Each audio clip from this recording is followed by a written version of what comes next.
Hello, beautiful souls. This month's winner of the drawing for a free session with me is Adrian W. That's right, I still do this drawing. Each month, my assistant picks a winner from the names from all of the people who've written a 5-star positive review on iTunes or my Google or Facebook business pages. Links in the show notes below. Copy and paste your review to all 3 places and you're entered to win 3 times.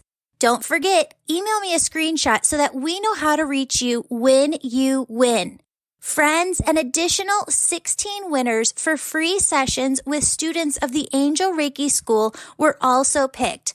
Those winners' names are in the podcast show notes and over on our Facebook group, the Angels and Awakening Podcast Tribe. Don't forget, leave a review today and maybe I'll be announcing your name on an upcoming show. Friends, please be an angel and share this podcast with a friend, subscribe, rate us 5 stars, and leave a positive review. You can also help us reach more people when you screenshot this podcast, tag me at Angel Podcast, and share it on your Facebook and Instagram stories. From the bottom of my heart, thank you for all you do to support this podcast. Welcome to the Angels and Awakening podcast. I'm your angel medium, Julie Jancis, and today we're sharing your angel stories. Why do our angels and loved ones above show us signs? Yes, they want us to know they're okay and at peace, but deeper than that, they want us to connect with them so that they can help us more from the other side. Friends, it all begins with your intuition, vibration, and experiencing oneness. Your intuition is your soul's voice. It's also how your loved ones talk to you from heaven. In this podcast, we teach you how to turn up the volume on your intuition so that you can hear their loving messages more clearly. We also teach you how to raise your vibration and feel your oneness with all that is. Friends, you are here to love, give love, receive love, be love, radiate love. And because your soul is love, all you really ever have to do is just be. Hello, everyone. I am here with Jessica Coop. She's a member of our Facebook group, the Angels and Awakening Podcast Tribe, and she is here today because she has some angel stories to share with us. Jessica, I first just want to say I'm so sorry for the losses that you've endured in your life because you've had several of them, bigger losses. Both people have really come through with very big validating signs, and I'm so excited for our audience to hear this because it's going to shine so much light for them. Oh, yes. That's what I'm hoping to do because I've listened to everyone else's stories, which gave me the confirmation that my stories are real. And I have people in my life, especially family, that struggle with grief. So I'm hoping that this will help them as well. Absolutely, it will. Let's talk about your first story. I'm just going to let you take it away. Okay. So back in December of 2007, I received a phone call that my mom's belongings were found, but she was nowhere to be found. Being that she had a history of mental illness and she would disappear for months at a time, normally this call wouldn't have disturbed me so much. But for some reason, I wept for her as if she had passed away. It was a full-blown meltdown. Then eventually my mom was located and everything was okay. She ended up getting clean and going into a sober living. And then the months following seemed to be pretty good. We even went to the movies together. Then March 30th came. It was a Sunday and I received the phone call that she had passed away. It literally took my breath away. During the first week, I was home alone at night. There was one night in particular where I literally did not feel alone. It was very overwhelming. I was panicking. I couldn't even calm down. And my cat at the time was calmly laying on my chest, almost to comfort me. None of my animals freaked out. So I knew it couldn't have been anything bad. In the past, they would have acted very strange and scared if something didn't feel right to them. I called my brother and he helped calm me down. A couple of days later, I had a very vivid dream of my mom and it felt real. She was standing beside me as we were looking at a body bag that she was in. And I could remember her telling me that she was okay, almost like she was talking about herself in third person. Then, when the funeral came, I felt so much unexplained peace. I also began noticing white butterflies after she passed, and mostly when I would think of her. I can remember vividly when I was on my lunch break, I had about an hour, and I was just so depressed, crying. I had parked at a park nearby, and literally my car was swarmed with white butterflies. And to this day, every time I think of her, I will see a white butterfly, no matter what time of the year it is. Butterflies were our thing. There was a lot of symbolic meaning behind it. When she passed away, the coroner had given me her belongings, including her cell phone. Back then, they were the flip phone, so really all you were able to do was like text or call. I still actually have them. My mother's birthday is November 4th. My uncle, who I never got a chance to meet, is November 6th. So during the same year that my mom passed on November 6th, during the same year, I had received a blank text message from my mom's cell phone. They, back then with the cell phones, they weren't smart. So it's almost like if you didn't do anything with the phone service, it's not like anybody else got the phone number right away. So things didn't move as fast with all of that. So I thought it was really strange. I was home alone in the dark, actually grieving for her. When this happened, I instantly felt it was her trying to reach me. I've since smelled perfume mixed with the cigarettes that she used to smoke. And my daughter, who was born 5 years after my mom's passing, talks about her all of the time. And she did not know her. She only knows her from the stories that we tell. She's constantly asking me questions about her. I can still remember when my daughter was only 3 months old, we attended a fireworks show on the 4th of July because my ex-husband helped work on the show.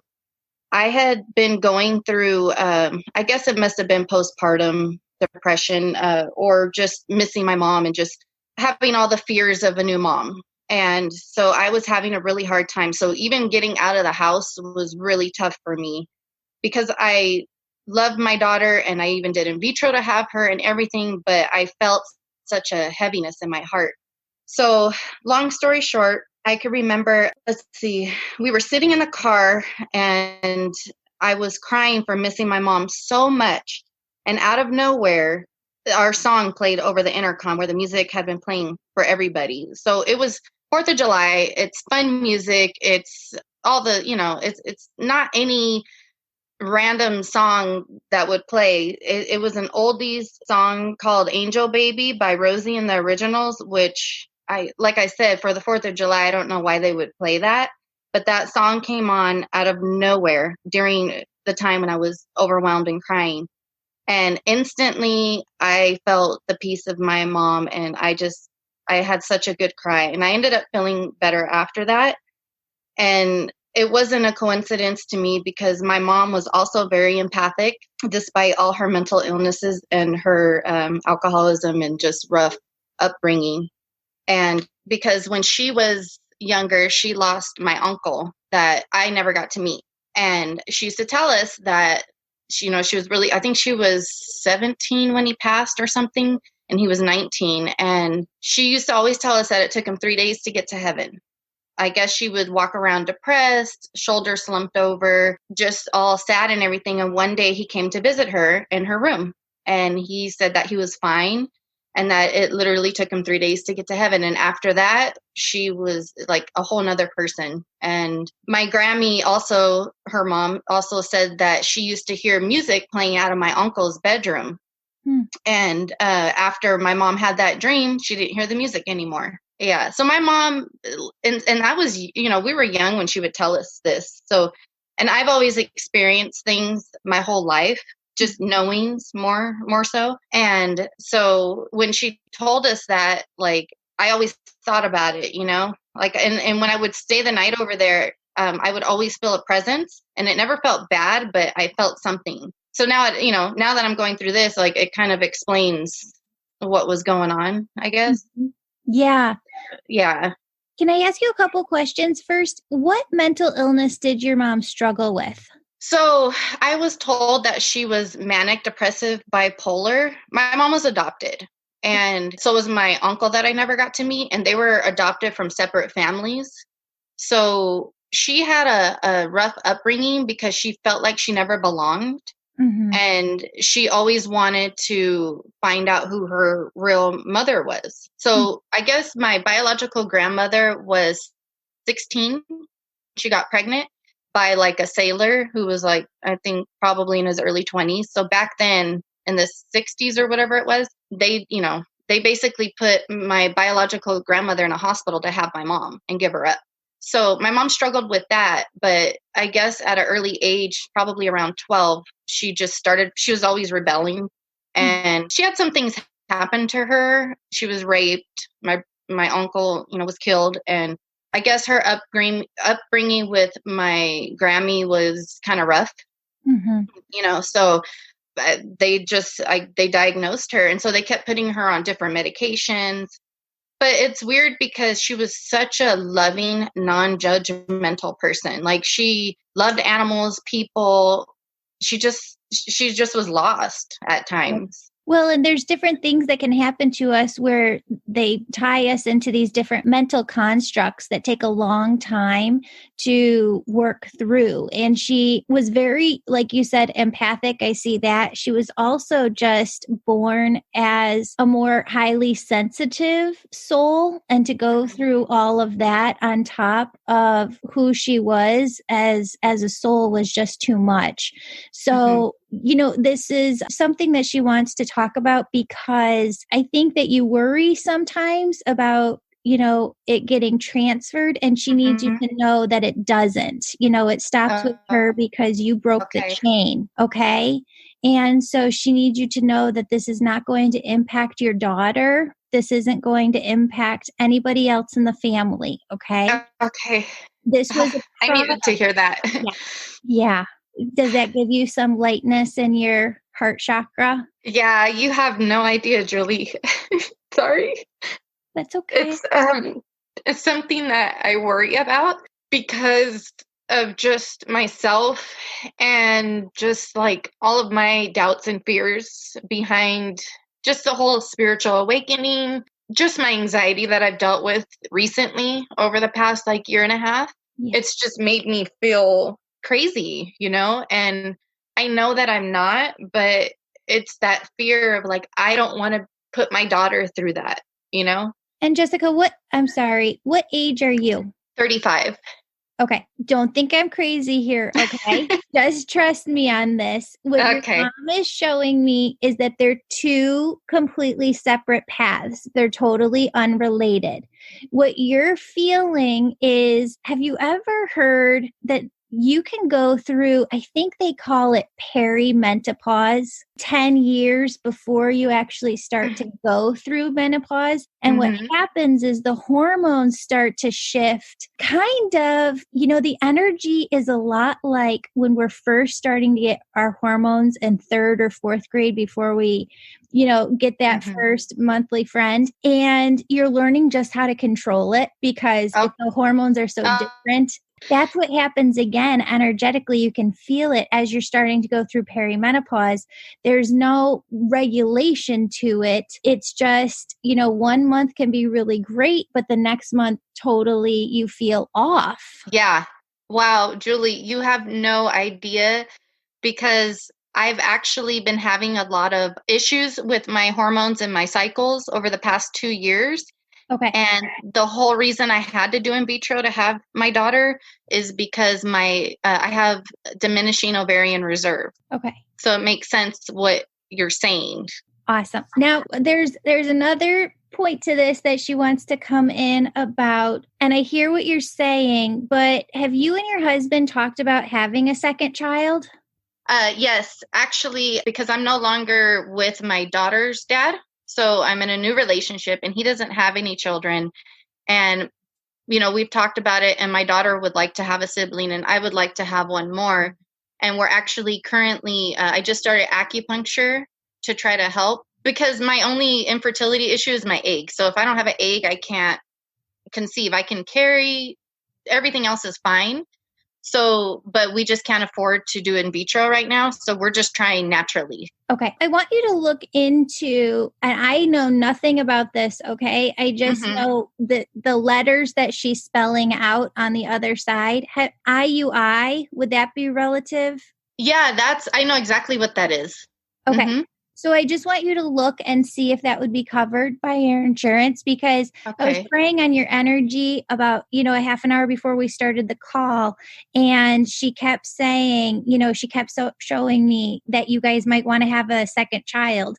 So she wants you to know that you need to clear any fear energy out of your mind about not being able to. And you know what? In perimenopause, people still get pregnant all the time.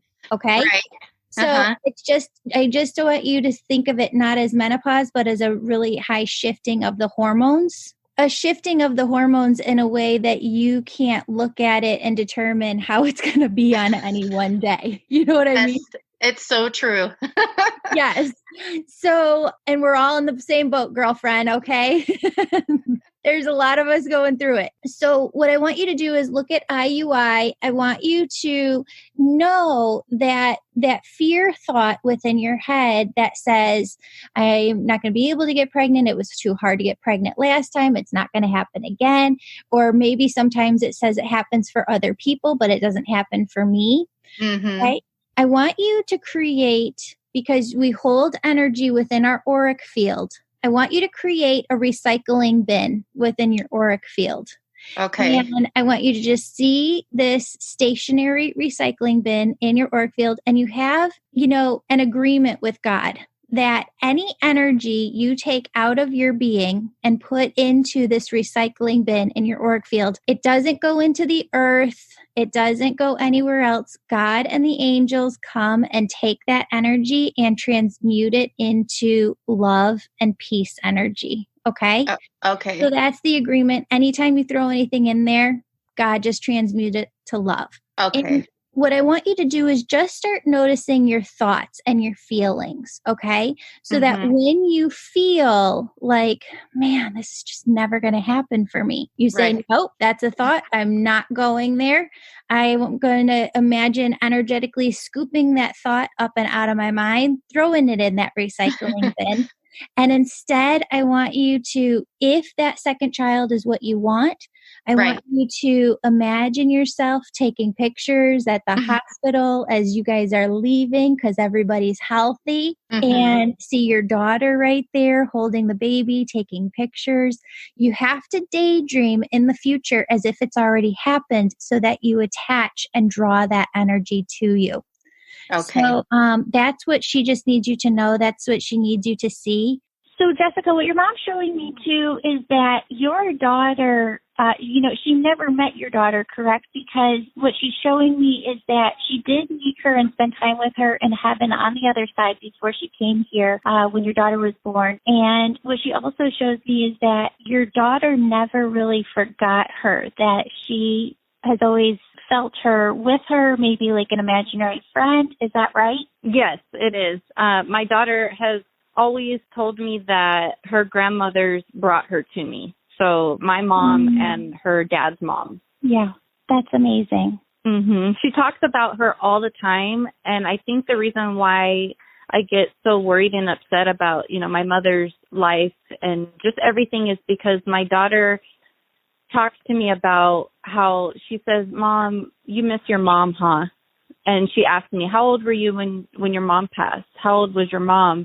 And then she'll even ask questions like, I don't want you to go to heaven yet. And she'll say things like, how old will I be when you go to heaven? And she asks questions a lot. And it's not even like I'm bringing my mom up. It's really weird and it's random.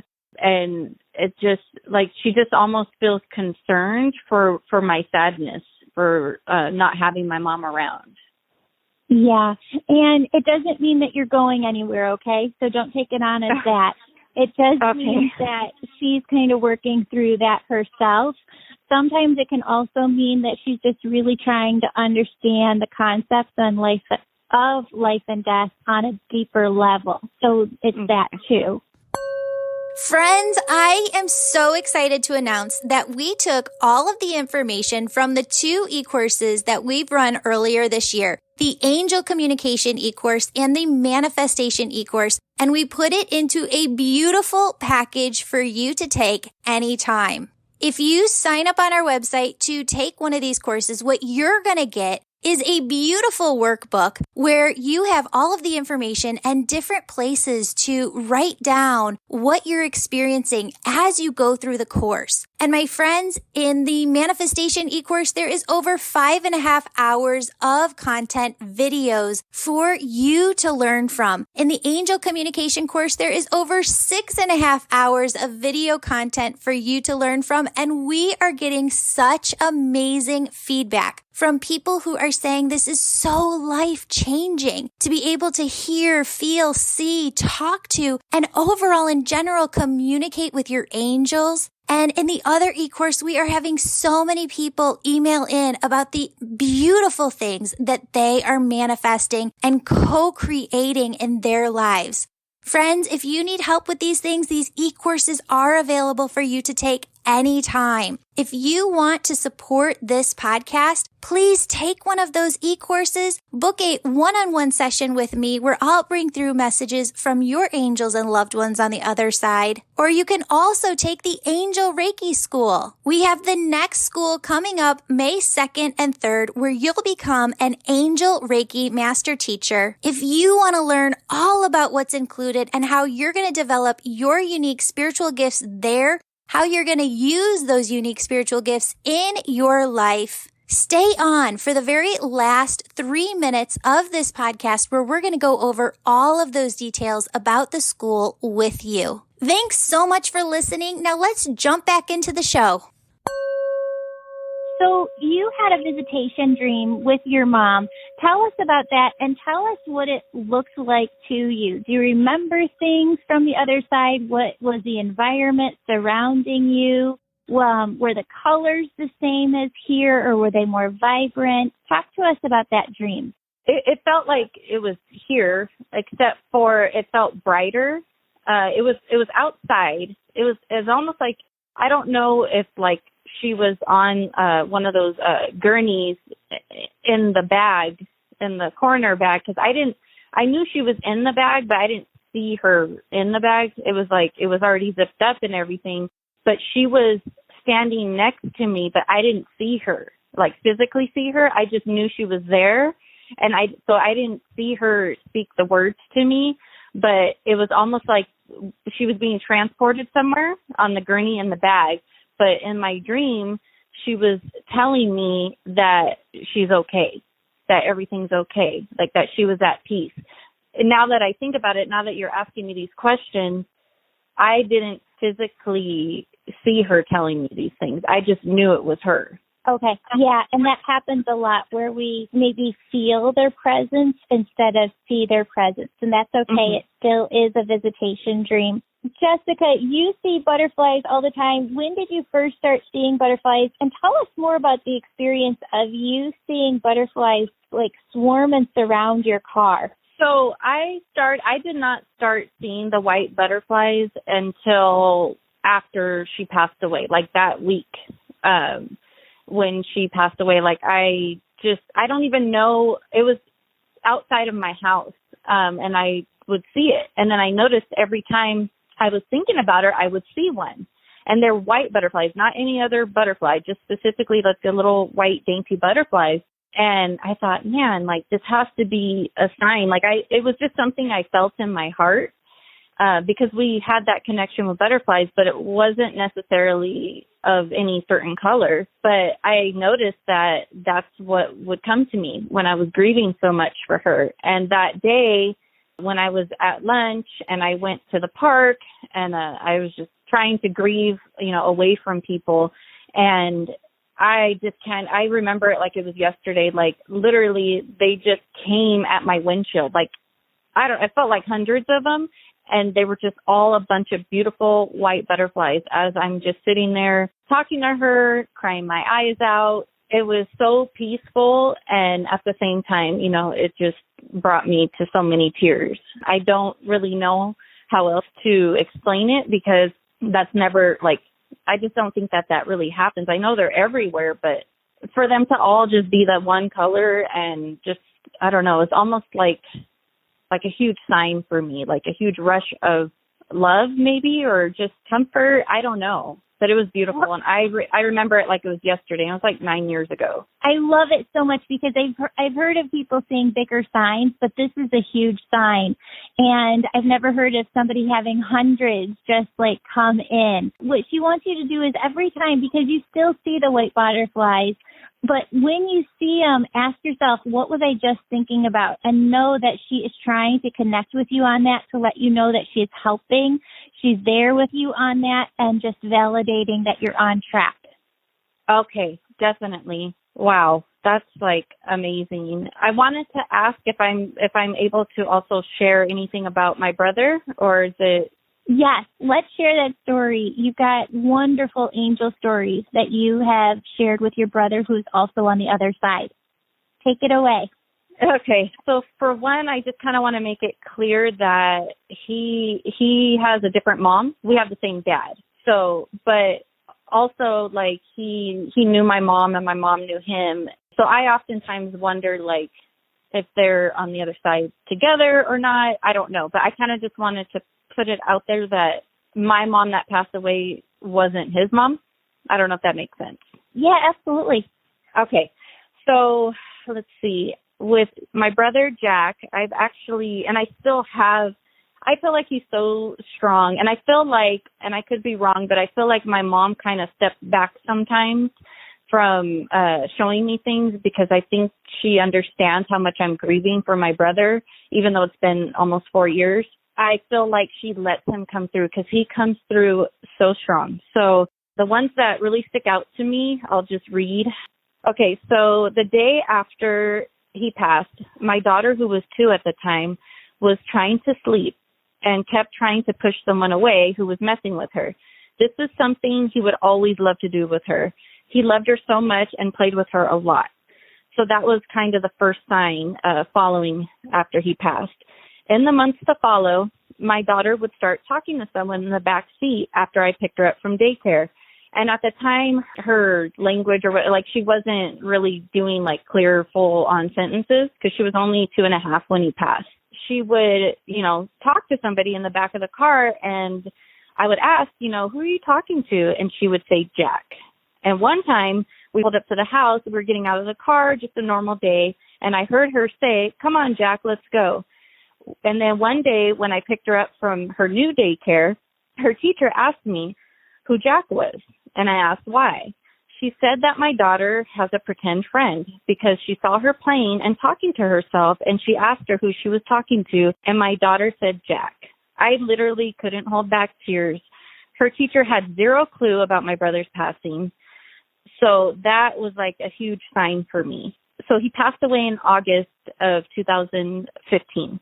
December 5th of the same year, I had a very vivid dream of him. It felt so real. I cried so much in my dream that I woke up full-blown crying. In my dream, we were having a funeral service for him, and I was looking at him like almost like in the casket, even though in reality we had him cremated. We didn't do a viewing or anything. We did more of like a celebration of his life. But in my dream, it wasn't like that. I was still the one coordinating a lot of it, and I was literally looking at him in the casket, like bawling my eyes out, and he literally appeared. And this time I could physically see him. I could see him now in my mind, but I couldn't see his lips moving, but I heard him tell me like it's okay, which is something he would do. And he gave me the biggest bear hug like he used to give when he was here. And it felt so real. It brings me to tears now. And I just told him, I was expressing to him how I missed him and how it wasn't okay. And he was telling me it was okay, but he was also saying almost like he was sorry for not being here anymore, but that he was okay. And it literally felt so real. I was in, like I said, I was in full-blown tears, crying in my dream. When I woke up, I instantly messaged my dad and my other brother. So that was like a huge, huge one. And then the other weird thing is about the same month, It was actually Christmas Eve. So long story short, my brother had an iPod where he listened to his music, and I believe he did other things on there, but that was like his thing that he had with him all the time. He always had earphones, always had his music. Well, when he passed away, they couldn't find it. And we were just tripping out because they found everything else, you know, his cell phone, his hat, just whatever, but they could not find it. So we were really bummed about that because the thing about him was he was very connected to music. And, you know, we even had our own connections with music. And it was just something that brought my family comfort after he passed. Like we just found so much comfort in his music. He even did his own music. Like him and my other brother recorded music together. So he had shut down a lot of his social media before he passed, but he had his Twitter account. So I went on mine and I had posted something about missing him. So it would freak me out. I ended up getting a message through Twitter from his Twitter on Christmas Eve that year. And like instantly my heart jumped. I was like, how could he be messaging me? He's not here. Well, it was a guy that worked at the junkyard who found his iPod. He basically was going to keep it. And I guess when he was going through like his social media on there, he saw my post and he said he knew something had happened. And that's when he reached out to me. So I ended up getting his phone number. My dad ended up getting the iPod. And for me, like that was like a Christmas miracle at the time. Like it was just so crazy that 5 months later that happened. And so absolutely. And out of the junkyard, like finding it out of all of that stuff. And that's absolutely wild. I don't use the word crazy anymore. In fact, I think it's a new PC word that we need to override. That's not good to use anymore. But that is just wild because, and he wants to go through a couple of things too. Your brother, he's right there next to your mom. I see what you're saying about your mom stepping back a little bit to let you make that connection with him, but it's just slightly, right? I mean, it's not like she's standing behind him. It's just a couple inches. And really what you're feeling is more the energy of your connection with him, that you have lived maybe more lifetimes because the bond of energy and light between your two souls is much thicker than your energy with your mom. And we have this with so many other people. If you've lived more lifetimes with people, your light energy between your two souls is going to look much thicker. Oh, okay. So, yeah. So I love that your daughter never stopped seeing him, that she was always feeling his connection to her, feeling him around, hearing from him, seeing him. How old is your daughter now? She's 6. Soon to be 7 in April. Wow. And if you ask her, does she still remember those times of seeing him or hearing him?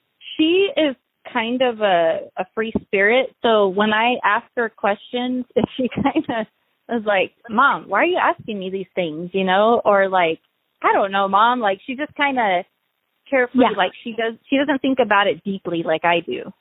Yeah, and that's okay. She'll come back into it later on. We just have to let them be kids right now and go through the process of becoming themselves.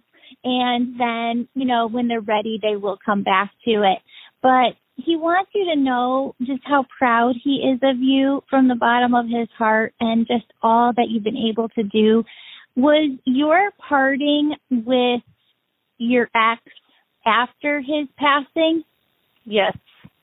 Okay, because he says he helped you through that. And He also needs you to know that wasn't easy for you, but that you made the right decision because he helped you make the right decision. But that resonates with me a lot because I beat myself up a lot because I never, obviously I didn't want to have a divorced home. And my main concern is always my daughter. And I always worried about that for her. But somehow, Julie, like I've been able to stay calm through all of the ups and downs of it all because, her dad has had a lot of ups and downs with it. And I've managed to, I don't even like it's got to be what you're saying with him because okay, that resonates a lot.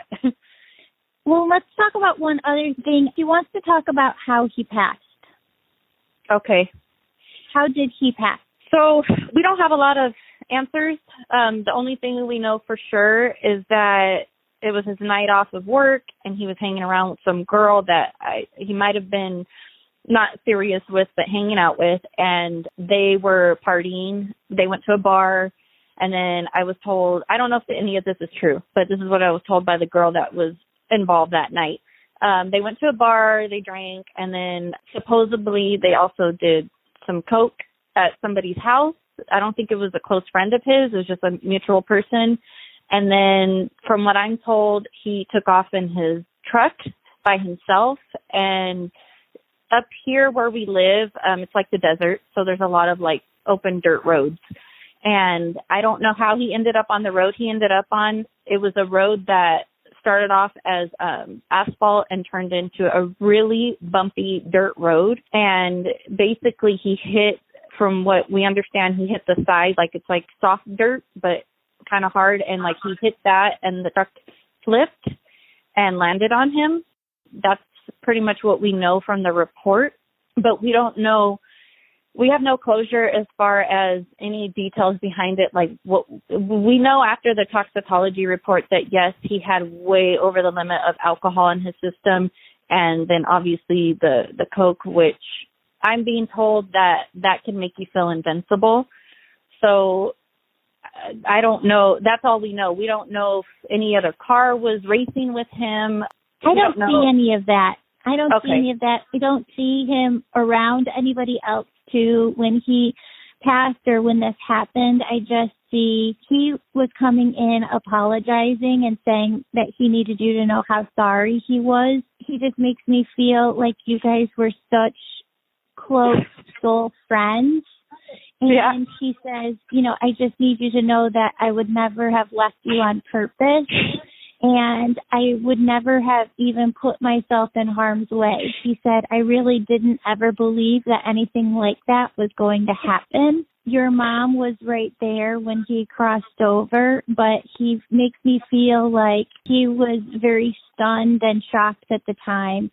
What you were saying earlier about your uncle when your mom was younger and saying that they're here for 3 days and then they go home to heaven. It's not always 3 days. They stay here through their funeral services, through their goodbye ceremonies, right? And they stay here to comfort us. And what he shows me is that in the days following his passing that you felt an overwhelming sense of his presence. And he says, I know that a lot of this is hard for you to believe is true, but he said everything that you have experienced is us coming through to you from the other side. Okay. Now, did he not have kids? No, he didn't. But you always said he would be a great father. Yeah.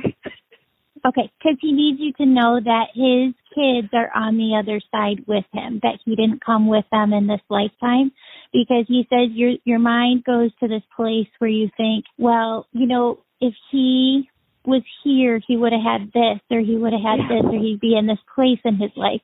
And he says, Julie, you have to tell her I am. Oh, he has his soulmate on the other side. He's got his kids. And he said, I need her to know that I'm not alone. I'm not lonely. I have so much love surrounding me. And he says, I know that you worry a lot. You sit in your head and you worry a lot. And he said, you don't have to worry about anything anymore. You have to give 100%. You have to do 100%, but that's all you can give. You can't give 200%. He said, I'm always going to be working for you from the other side, not just for you, but for your daughter as well, his niece, who he loves with all of his heart. And he says, I just need you to know that you're not alone and you never will be. Okay? Okay. But, oh man, that speaks to my heart so much. Wow. Oh, yeah. He sends people into your life too. He and your mom have done this. So, we have the family that we're born into, Jessica, but we also have the family that we choose. And there are going to be people that come into your life. I feel like there's a couple there already that they're just lifelong family to you. And it's okay to feel that way about them. Yes. Oh my gosh. Yes. That I'm going through a huge like transformation in my life right now with everything, and that makes so much sense. Like, and yeah, it just, and I've been just seeing Jack's name everywhere. I'm talking like even on the Colby Jack cheese, like it's just all these things that are like I see his name everywhere, and I'm like, okay, is this a coincidence? And he still comes through, like through my daughter, even though I don't think sometimes she realizes it, but a lot through music as well. We had a song together by Bill Withers called Lean on Me. Lo and behold, when my daughter was in kindergarten last year, she came home and it's a song she learned in school. And so she put it on the Alexa and she sang it to me, and I literally just cried, and I told her, this is me and your Uncle Jack's song. And she said, well, now it's all three of our songs. And she plays it so often. I don't know if she just can feel when because I don't try to show her my emotions, you know, but I guess I kind of don't have to. She kind of just picks up on it, and we'll come home from work or, you know, from the day, and she'll just put that song on the Alexa and hug me and hold me, and all I could do is think of Jack. Oh, I love that. I love that. We all have these special ways that we still continue to bond with them from the other side. And what I love so much about all of your stories, Jessica, too, is that, you know, a lot of people who come to see me, they say, well, I got my signs, you know, as if spirit is just going to come through one time here or there and show them their signs that, hey, they're okay on the other side. But it's not like that. They're never leaving your auric field. They're never leaving your presence here. They're never leaving you to be by yourself here. They are always going to be around you. So don't just look for their signs at their passing or that first year after their passing. You have to remember that they're here always. So those signs continue on now and always. Because I've told you, like I've always believed, and I've had knowings and different things like that before, like just growing up. But I think now, and maybe because of the whole hormonal changes and stuff, it's just intensified. But I overthink about everything, and it's just hard to wrap my mind around things. But it's like I trust it, but I have a hard time accepting it because, you know, like he said, I worry about everything. I worry about leaving my daughter. I worry about, you know, why are we here? Where do we go? But then yet I'm experiencing these real experiences that I know are real that, you know, so I think for me, like, yeah, I just have a hard time, accepting it now. I don't know. I'm not sure if it's a hard time accepting it as much as it is sometimes an eagerness to have it develop faster than it should. Okay? Okay. So some people are willing to accept it, but then they want to understand everything, and it's like they just want all the answers right here, right now, and it doesn't work like that. Because if it did, it would just kind of, you know, mind blown. It's a bad mind blown then, because you're like psyche overload, and you can kind of crash that way and have a distorted view of reality. So you don't want it to happen faster than it should. You just want to allow yourself to come into spiritual awakening and go at your own pace, you know, learn and grow and read. And you know, I love YouTube so much because there's so many teachings on there from brilliant people, and it's all free. So you can go on there, but just take it at your own pace. You don't have to do everything all at once. Okay, that makes sense. And I needed to hear that because I find that it really increases my anxiety when I overthink it and try to wrap my head around things too much. Like you said, like trying to get it all at once. Yeah, sometimes we place these shoulds on ourselves, like I should be here, I should know this. And that's been one of the most freeing things about doing this podcast this year, is to be able to come to all of you and say, listen, I do not have it all figured out yet, but here are the points that I do have figured out. Here are the subjects that I do have figured out, and here's the ones I don't. So we're learning and we're growing together, which is great. Yes, I'm so thankful I found you. I literally was I think because podcasts are all new to me, and so I searched like something like peaceful podcast, and yours came up. And then that's when I started listening, and I've been listening. I started binge listening and then joined the group, and I even got others to join as well because we just have such a hard time, with grieving, and everybody does. And your podcast seriously just helped so much. Helped me, like I said, help the people that I've introduced it to, because there are some people that probably think it is wild. So I don't tell everybody, but then I have my little circle that understands, and you're helping me heal in ways you'll never even, I just can't even put into words, Julie, seriously. Thank you so much, Jessica. That means the world to me, and I'm just so glad that we have this community. I never dreamed it would get this big, but we're on track to have over 500,000 listens next year. Well, in this year, it's 2020. Right? Yeah.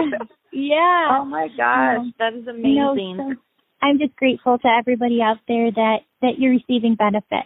It's wonderful. Yes, definitely. I'm just amazed. I didn't expect today to go how it did, and it's such a good, comforting feeling. And I just hope that the stories, because there's a lot more that I experienced, but obviously that could take all day. And I tried to share the ones that really stick out in my mind, like an actual memory, like something, that actually happened in real life, because that's how it felt at the time and still feels. So I just hope that, for the people that have their doubts or anything like that, I just hope it helps bring some sort of comfort to them. Oh, I'm sure it will. Thank you so much, Jessica. Yes, thank you. And thank you for, like I said, just everything, and just for what you continue to do. I mean, I listen to you. As soon as it hits, I'm listening. So thank you. I appreciate you. Oh, I appreciate you. Have a blessed day, okay? Okay. Thank you, Julie. You too. Bye. Bye. Beautiful souls, we have so many freebies to help serve you, your family, and friends. Want a weekly message from your angels emailed to you? Sign up on my website to receive a weekly message of love, hope, and healing from the angels. Do you have a prayer request? Go to the homepage of my website and submit your prayer request so that our team of prayer warriors can be praying for you daily. Want to learn more about the angels and energy healing? Subscribe to my YouTube channel called Julie Jancis to learn more about the angels, energy healing techniques, and so much more. One of the biggest things we hear from our listeners is that they have no one to talk to about their spiritual awakening. We created a private Facebook group called the Angels and Awakening Podcast Tribe so that you could connect with others like you and know that you're not alone. So be sure to join this group on Facebook to get the support you need. Want a free session? We plan to give away over 240 free sessions with students in the Angel School per year. To win a free session, subscribe and rate this podcast 5 stars. Then write a positive review and email us a screenshot. That way we know who to contact when you win. Want to share your uplifting angel story on the podcast? Because we love sharing them. Please write down your angel story and email it to us. Don't forget, be an angel and share this podcast with someone who needs it. See you back here next time for another episode of the Angels and Awakening podcast.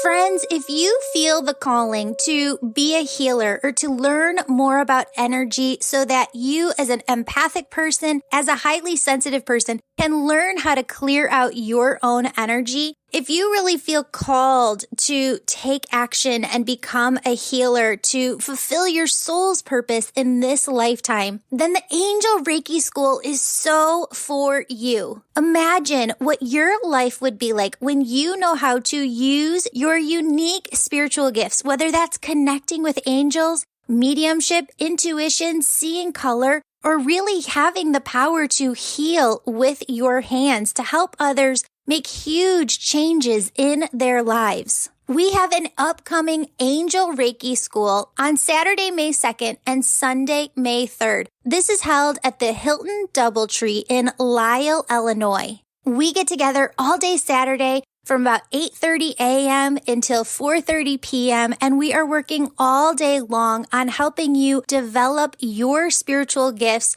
helping you understand energy more. And then we come together on Sunday from about 9 a.m. till about 12:30 p.m. and we're honing in your gifts. My friends, I keep the class sizes small on purpose for a reason because it allows me to really help each individual connect with their unique spiritual gifts and really hone in on what that is and how to use it with other people. Because, my friends, each one of us does have a unique gift. And the Angel Reiki method that I created is really about bridging different forms of healing. It's not 100% Reiki. It is really a unique system of healing. It's about learning energy so that you can help people clear energy out of their aura, their chakras, their body. But then it's also about understanding what your spiritual gift is. And that could be so many different things.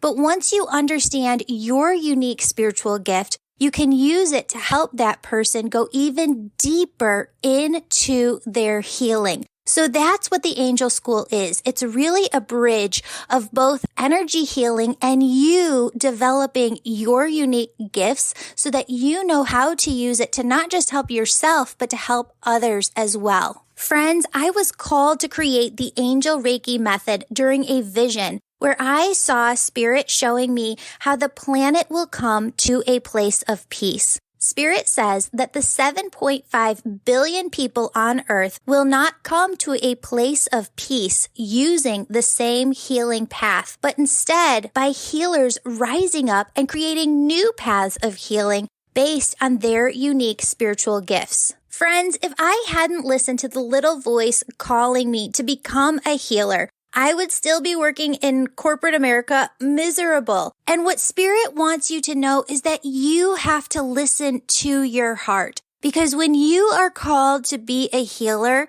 that calling doesn't go away. You might try and push it off for 5 years, 10 years, 20 years, but my friends, it is still going to be there. I have had women come into my office who have said, you know what, Julie, I'm a widow now and I am in my 80s, but this is what I have always felt called to do. And this is what I'm doing and I'm starting it now. So there's no age limit, but the sooner that we do this, we feel fulfilled in our souls. We feel so alive. And that's what I want for you. I want you to have that fulfillment. I want you to get that by touching the lives, the souls that you're here to help in this lifetime. So if the Angel Reiki School is something that you feel called to, definitely go over to my website or reach out to the office. We will get you all registered and ready to go for the May 2nd and 3rd Angel Reiki School. Thank you so much, friends. Sending you peace, bliss, and many, many blessings.